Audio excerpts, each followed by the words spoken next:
Hotel Vedanta लिलाव प्रकरणी मंत्री संजय शिरसाटांच्या अडचणी वाढण्याची शक्यता. लिलाव प्रकरणाची विभागीय आयुक्तांकडून चौकशी. लिलावात शिरसाटांच्या मुलाचा सहभाग. शरद पवार सहयोग निवासस्थानावरून विद्या प्रतिष्ठानकडे पोहोचले. विद्या प्रतिष्ठानमध्ये अजित पवारांचा दशक्रिया विधी. अजित पवारांच्या निधनाला आज 10 दिवस पूर्ण. आज 8 महापालिकांमध्ये महापौर आणि उपमहापौरांची निवड होणार. जळगाव, धुळे, कोल्हापूर, चिंचवडला आज महापौर मिळणार. नागपूर, अमरावती, नाशिकमध्येही आज निवड. नाशकात अखेरच्या क्षणी भाजप शिवसेना युती. शिवसेना भाजपसोबत सत्तेत सहभागी होणार. राष्ट्रवादी मनसेचाही भाजपाला पाठिंबा.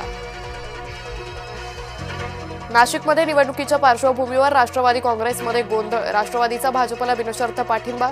नगरसेविका डॉक्टर हेमलता पाटील यांची स्वतंत्र गट नोंदणी. नागपूर महानगरपालिकेत असणार महिला राज. नागपूरला तब्बल 4 वर्षांनंतर मिळणार महापौर उपमहापौर. आज मनपाची पहिली विशेष सभा. सभेत महापौर उपमहापौर होणार निवड.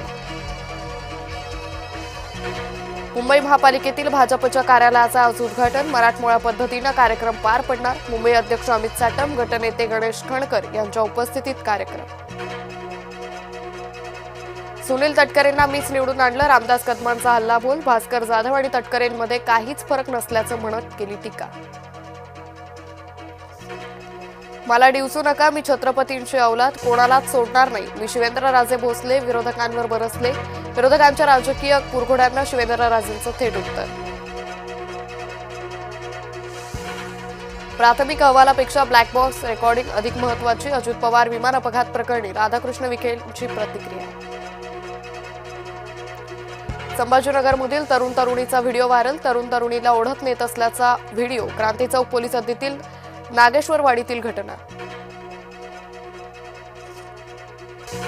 गोरेगाव सीएसएमटी हार्बर मार्ग 3 महिने राहणार बंद. पश्चिम रेल्वे मार्गावर 5व्या आणि 6व्या मार्गिकेच्या कामासाठी निर्णय. मुंबई पुणे एक्सप्रेसवेवर आजही वाहतूक कोंडी. पुण्याकडे जाणाऱ्या लेनवर वाहनांच्या लांबच लांब रांगा. 7 ते 8 किलोमीटरपर्यंत वाहनांच्या रांगा. ओला, उबर आणि रॅपिडोचा 7 फेब्रुवारीला देशव्यापी संप. खासगी वाहनानं प्रवास करणाऱ्यांना बसणार फटका. ऑल इंडिया ब्रेकडाऊन असं या संपाचं नाव. गडचिरोलीत पोलीस नक्षलवाद्यांमध्ये चकमक. 1 नक्षलवादी ठार. C-60 जवान जखमी.